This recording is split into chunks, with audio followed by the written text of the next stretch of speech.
There was a time in America, specifically in 1955, where a man with a high school diploma could walk into a factory, work 40 hours a week, and earn enough money to buy a three-bedroom house, a new car every 4 years, and support a wife and two kids while saving for a pension. He didn't have a side hustle. He didn't trade crypto on his lunch break. He didn't need a financial advisor. The system was designed so that participation equaled prosperity. Fast forward to 2026. You have a couple making a combined $140,000 a year. They have 2 degrees, $60,000 in student debt, and they are renting a 2-bedroom apartment because the median home price in their area requires a $200,000 down payment. They are one medical emergency or one layoff away from insolvency. They look at their bank account at the end of the month and wonder, we did everything right. We went to school, we got the good jobs, we stopped buying avocado toast. Why do we feel broke? The answer isn't that they are bad with money. The answer isn't that they buy too many lattes. The answer is that the definition of money changed, and nobody sent them the memo. We are witnessing the quietest, most brutal rug pull in economic history. It is the death of the middle class, not by a crash, but by a redefinition. My name is Susan. And I spend my life analyzing why the financial advice your parents gave you is actually toxic in the current economic environment. If you are someone who feels like you are running on a treadmill that keeps speeding up no matter how hard you sprint, subscribe and like this video. It tells the algorithm that people are tired of the gaslighting. By the end of this video, you are going to understand the 3 specific mechanisms the central banks and the government are using to erode your labor, why $100,000 today is mathematically equivalent to $58,000 in 2010, and the exact asset allocation strategy you need to build a fortress around your wealth so you don't get washed away by the tide that is coming. Let's start with the ghost in the room, the number, $100,000. For decades, 6 figures was the benchmark. It was the I made it number. If you made 6 figures, you were rich. You were the 10%. But here's the math that the government's CPI data hides. In 1990, a salary of $100,000 put you in the top tier of earners. The median home price was roughly $120,000. That means your annual salary was almost equal to the cost of a house, a 1 to 1.2 ratio. Today, in 2026, the median home price in a major metro area is hovering around $550,000 to $600,000. If you make $100,000, that ratio is now 1 to 6. Your labor has been devalued against assets by a factor of 5. This is what economists call financial repression, but what it actually feels like is suffocation. I have a friend, let's call him Mike. Mike is a software engineer. Smart guy, works for a mid-sized tech firm. He makes $160,000 a year. On paper, Mike is crushing it. In reality, Mike is terrified. He showed me his budget last week. After federal tax, state tax, Social Security, and Medicare, his take-home pay is roughly $9,500 a month. His rent for a decent place in the city is $3,800. Student loan payments are $1,200. Car payment and insurance, $800. Groceries, utilities, internet, phone, another $1,500. He is left with $2,200 a month. That sounds like a lot until you realize he has 0 assets. He has no house. He has a 401k that bounces up and down with the market. If he wants to buy a home, he needs $120,000. At his current savings rate, assuming no emergencies, no weddings, no car repairs, that will take him 5 years. By the time 5 years passes, home prices will have appreciated another 20%, and the goalpost will have moved again. Mike isn't poor. Mike is high income, low net worth. He is a servant to a system that demands high cash flow just to maintain a baseline existence. And Mike is the lucky one. Imagine the person making $60,000. So, what is the mechanism here? Why is everything so expensive if the government keeps telling us inflation is under control? It comes down to the Cantillon effect. Richard Cantillon was an 18th century economist who figured out something very dangerous. He realized that when new money enters the economy, it doesn't get distributed evenly. It enters at specific points. Usually, it goes to the banks and the government first. The people close to the money printer, the banks, the large corporations, the hedge funds, get the money first. They use it to buy assets, stocks, real estate, gold, Bitcoin. This drives up the price of assets. By the time that money trickles down to you in the form of wages, prices have already risen. The rich get inflation in their assets, which makes them richer, and the poor get inflation in their cost of living, which makes them poorer. We saw this happen in real time during the 2020 to 2024 cycle. We printed roughly 40% of all US dollars in existence in a handful of years. Where did it go? It didn't go to your savings account. It went into the S&P 500. It went into the housing market. House prices didn't go up because houses became better. A 1970s ranch-style home didn't suddenly become 50% more valuable in terms of utility. It went up because the dollar collapsed against the house. This brings us to the first trap, the saver's delusion. Most of us were raised by boomers or Gen Xers who taught us a very specific script: work hard, save your money in the bank, and avoid risk. That advice worked in 1985 because interest rates were 8% or 10%. You could put money in a CD and double your money in 7 years without taking any risk. Today, the bank pays you 0.5%, or maybe 4% if you have a high-yield account. But real inflation, not the CPI number, but the actual cost of the things you need to survive, is running at 6% or 7%. If you save $10,000 in the bank, next year you have $10,400, but the cost of life has gone up to $10,700. You lost purchasing power by saving. Cash is not a store of wealth anymore. Cash is a melting ice cube. It is a depreciating asset that bleeds value every single day you hold it.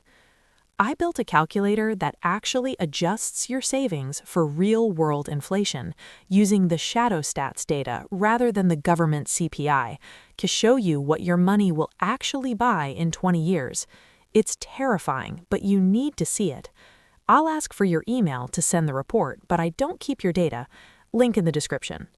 So if saving is a trap, what is the alternative? We have to talk about the asset gap. This is the wall that separates the modern serfs from the modern lords. The modern lord doesn't necessarily have a castle, they have a portfolio. The economy has bifurcated. There is the real economy, wages, production, labor, and there is the financial economy, stocks, bonds, derivatives, real estate. The financial economy has completely detached from the real economy. In 2026, you cannot labor your way to wealth. Let me repeat that because it is the most important thing I will say in this video. You cannot labor your way to wealth. You can only invest your way to wealth. The difference between Mike, the software engineer making $160,000, and a guy named Steve who makes $80,000 but bought a duplex in 2019 and put $20,000 into Bitcoin is that Steve owns assets that inflate with the monetary supply.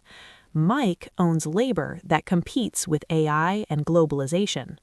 When the Fed prints money, Steve's house goes up, Steve's Bitcoin goes up. Mike's rent goes up. Mike's grocery bill goes up. The same event, money printing, enriches the asset owner and impoverishes the wage earner. This creates a psychological crisis. We feel like we are running faster and faster, but the ground is moving beneath us. It leads to burnout. It leads to quiet quitting. It leads to a sense of nihilism where young people spend money on luxury vacations and expensive dinners because they've accepted they will never own home anyway. If I can't buy the house, I might as well buy the experience. It's a rational response to an irrational market, but it's a trap. It ensures you stay on the hamster wheel forever. So how do we escape? What is the protocol for the 2026 economy? You have to turn your life into a hedge fund. You have to stop thinking like a consumer and start thinking like a capital allocator. Step 1. The cash buffer, the moat. You need liquidity, but not for long-term growth. You need 3 to 6 months of expenses in a money market fund or short-term treasuries. This is your don't die money. This protects you from having to sell assets when the market crashes, because the market will crash. Volatility is the price you pay for performance. If you don't have a cash buffer, a recession turns into a depression for your household. Step 2, the hard asset pivot. You need to own things that cannot be printed. The government can print dollars, they cannot print land. They cannot print gold, they cannot print Bitcoin. They cannot print profitable businesses. If you don't own a home and you can't afford one, you need REITs or real estate investment trusts. You need exposure to the housing market even if you are a renter. You need to hedge against your own rent increases. You need exposure to scarce digital assets. I'm not telling you to gamble on meme coins. I'm telling you that in a world of infinite fiat currency, the only winning move is finite assets. Bitcoin is the only asset in human history with a strictly limited supply cap that is enforced by code, not by humans. Even gold has inflation. We mine more of it every year. Step 3, the skill equity. This is the one nobody likes to hear. In an AI world, average is over. If your job involves moving data from one spreadsheet to another, or writing basic emails, or organizing generic information, you are in the blast zone. You need to become a full-stack human. You need to understand the technicals, how to use the tools, and the psychologicals, how to sell, how to lead, how to negotiate. The people making $500,000 a year in 2026 aren't working 5 times harder than the people making $100,000. They're just working on problems that are 5 times more leveraged. They are using AI to do the work of 10 people. They are building media assets.